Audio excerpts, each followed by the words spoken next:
Hello and welcome back to आईमेट formulation. Last video में हमने पढ़ा था कोऑर्डिनेशन कंपाउंड्स की नेमिंग के बारे में, और इसमें हम पढ़ेंगे वैलेंस बॉन्ड थ्योरी और मॉलिक्यूलर ऑर्बिटल थ्योरी के बारे में, जहाँ की हम उनके स्ट्रक्चर, इलेक्ट्रॉनिक कन्फिग्रेशन के बारे में बात करेंगे। तो स्टार्ट करते हैं हम वैलेंस बॉन्ड थ्योरी से। VBT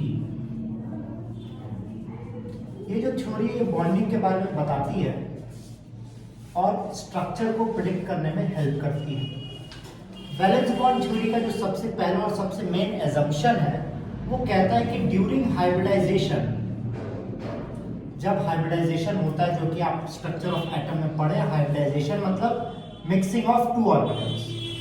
during hybridization central metal atom, जो सेंट्रल मेटल एटम होता है, जो आपको स्टार्टिंग के वीडियो में बताया गया है, central metal atom provides empty orbital. Central metal atom क्या करता है? एम्प्टी ऑर्बिटल प्रोवाइड करता है, और ये एम्प्टी ऑर्बिटल में ही लिगेंड्स अपना इलेक्ट्रॉन डोनेट करते हैं। अगर हम बात करें, अगर स्ट्रक्चर AB2 टाइप है, sp इलेक्ट्रॉनिक कन्फिग्रेशन है, हाइब्रिडाइजेशन है, तो स्ट्रक्चर होता है लीनियर। sp2 होता है तो ट्राइगोनल प्लेनर,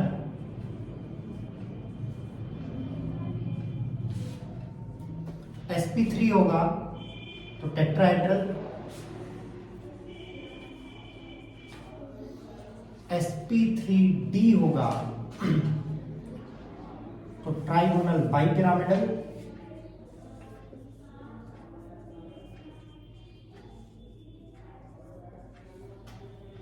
या तो ये हो सकता है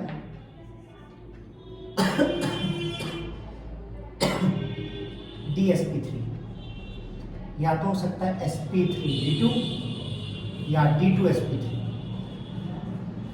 इस कंडीशन में होगा ऑक्टाहेड्रल। इन सब स्ट्रक्चर्स को VBT कंफर्म करता है, और हमको जो मेनली पढ़ना है वो ट्राइगोनल प्लेनर और ऑक्टाहेड्रल।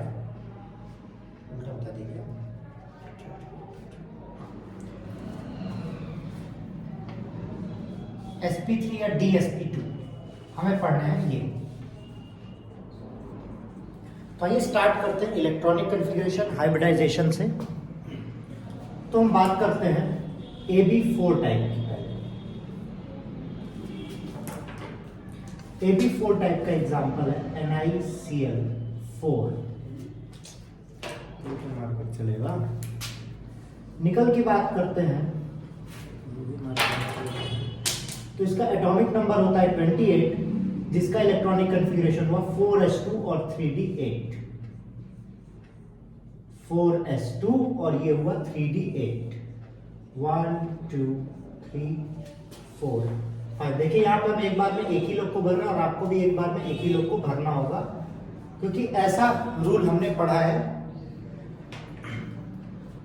अब जैसा कि आप देख रहे हैं 4s 3d के बाद क्या आएगा? 5s और 4p। हमारे पास यहाँ पे कोई भी ऑर्बिटल खाली नहीं है। यहाँ पे आपको सारा फील्ड दिख रहा होगा, पर हमें लिगेंड कितने भरने हैं? 4 लिगेंड, और हर लिगेंड कितने इलेक्ट्रॉन देगा? 2 इलेक्ट्रॉन देगा। तो हमें टोटल कितनी खाली जगह चाहिए होगी? 4 लिगेंड के लिए 4। तो हम देख रहे हैं यहाँ पे तो खाली नहीं है, तो हमने क्या किया? एक s को ऑक्यूपाई किया और 3 p को ऑक्यूपाई किया, और ये चारों मिलके एक नया हाइब्रिडाइजेशन बनाया sp3। बट यही ऑन दी अदर हैंड, अगर Cl की जगह साइनाइड रहता, CN4, साइनाइड जो होता है, साइनाइड बैक बॉन्डिंग करा सकता है, back bonding, because it is strong field ligand. क्या है बच्चों? स्ट्रॉन्ग फील्ड लिगेंड, और स्ट्रॉन्ग फील्ड लिगेंड होने के कारण ये करा देगा बैक बॉन्डिंग। अब सेम कंडीशन बात करते हैं, यहां पे भी इलेक्ट्रॉनिक कन्फिग्रेशन क्या हुआ? 4s2 और 3d8। 1 2 3 4 5 6 7 8। बट जैसा कि हमें पता है साइनाइड क्या कराएगा? Back bonding. अगर कोई बैक बॉन्डिंग का मतलब अगर कोई इलेक्ट्रॉन अनपेयर्ड है तो उसकी पेयरिंग करा देता है। तो यहां पे एक इलेक्ट्रॉन हमें अनपेयर्ड दिखा, due to presence of cyanide यहां से इलेक्ट्रॉन उठा के ये कहां कर देगा, पीछे कर देगा, बैक बॉन्डिंग। और इसके बाद एक 5s और 3p बचे रहेंगे। पर अब अभी भी इसे 4 लोग को भरना और इसको 4 खाली रूम चाहिए। देखिए एक खाली रूम ये रहा, कहां, D, एक S, और इसको 2 ही भर रहा है तो इसे 2 ही p लेगा, तो इसका हाइब्रिडाइजेशन हो जाएगा DsP2। तो साइनाइड के केस में DsP2 हो जाएगा, इनर ऑर्बिटल यूज होगा, बट क्लोरीन के केस में इनर ऑर्बिटल यूज नहीं होगा। जैसा कि देखिए आपको टेट्राहेड्रल में दिखाया गया है, DsP2 एंड sp3। यहां कोई दिक्कत नहीं होनी चाहिए। इसी तरीके से अगर हम ऑक्टाहेड्रल की बात करते हैं,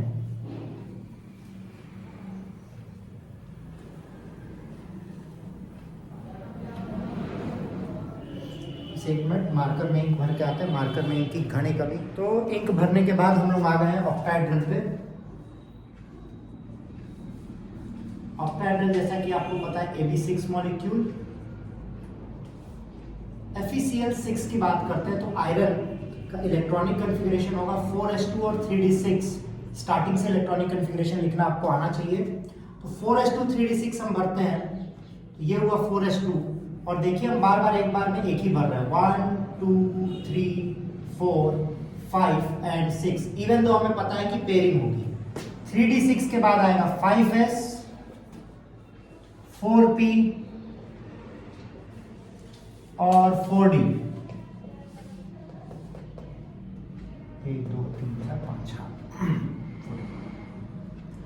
तो देखिए अब हमें कितने लोग को भरना है, 6 लिगेंड्स को हमें भरना है, और यहाँ पे कोई भी जगह खाली नहीं है। तो जब जगह खाली नहीं है तो हम आगे वाले कमरे का इस्तेमाल करेंगे। एक S 3p कितने हुए, 4, और 2d का इस्तेमाल करेंगे, तो क्या हो जाएगा sp3d2। 1 2 3 4 5 6 क्लोरीन। क्योंकि हमने माना था कि हर लिगेंड कितने इलेक्ट्रॉन देता है, 2 इलेक्ट्रॉन, 2 इलेक्ट्रॉन सेंट्रल मेटल के पास लेके आ रहा है, सबको एक एक सब ऑर्बिटल चाहिए होगा। बट इसी तरीके से अगर हम FeCl6 की बात करें तो आयरन तो यहाँ पे भी 4s2 3d6 होगा। यहाँ पे आप एक चीज देख रहे होंगे, जब भी हम बात कर रहे हैं हाइब्रिडाइजेशन की, इलेक्ट्रॉनिक कॉन्फ़िगरेशन की, हर बार सेंट्रल मेटल एटम की ही बात हो रही है, क्योंकि ये सबसे बड़ा एजम्पशन था जो वैलेंस बॉन्ड थ्योरी ने किया था। ये रहा 3d, ये रहा 5s, ये रहा 4d। अब जैसा कि यहाँ पे आप देख रहे हैं, साइनाइड क्या करवा देगा, साइनाइड आपके पास करा देगा बैक बॉन्डिंग, और इसके कारण ये दोनों इलेक्ट्रॉन पेयर्ड हो जाएंगे। साइनाइड को अच्छा नहीं लगता है कि अरे यार कैसा अकेला अकेला इलेक्ट्रॉन है, साइनाइड को अकेलापन एकदम पसंद नहीं है, तो सबको पेयर करवा देता है। तो यहां पे 2 जगह खाली हो जाएगी, तो क्लोरीन 2 इनर ऑर्बिटल ले लेगा, और इसके बाद इसको और कितने चाहिए, 2 यहां पे तो 4, और 1 यहां लेगा, 1 2 3 यहां ले लेगा, तो क्या हो जाएगा D2sp3।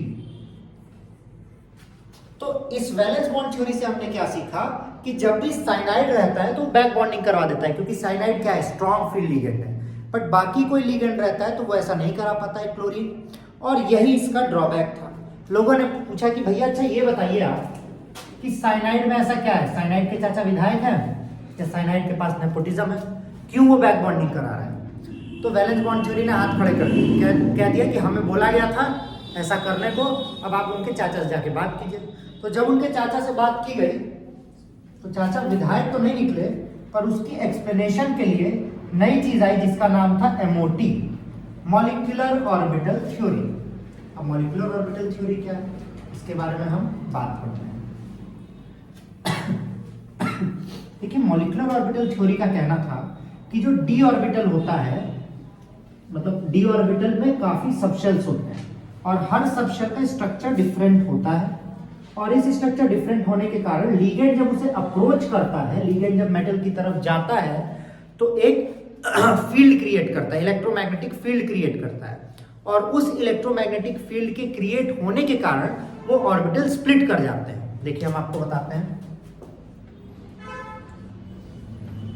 यहाँ पे हमारे सामने 2 बच्चियां बैठी हुई हैं, अभी आपको अंतिम में मिलाएंगे, अभी बेचारे टेस्ट दे रहे हैं और उनके सामने वीडियो बना रहे हैं। मॉलिक्यूलर ऑर्बिटल थ्योरी ने कहा ये जो डी ब्लॉक है बड़ा सा,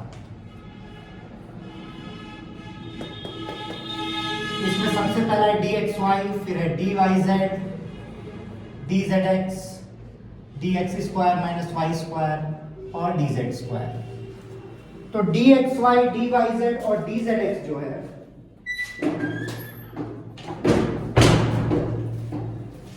ये dzx, ये तीनों की सिमेट्री ऑलमोस्ट सेम होती है, इसलिए इन तीनों को कहा जाता है T2g। और dx² minus Y square dz² की सिमेट्री सेम होती है, इसलिए इन्हें कहा जाता है eg।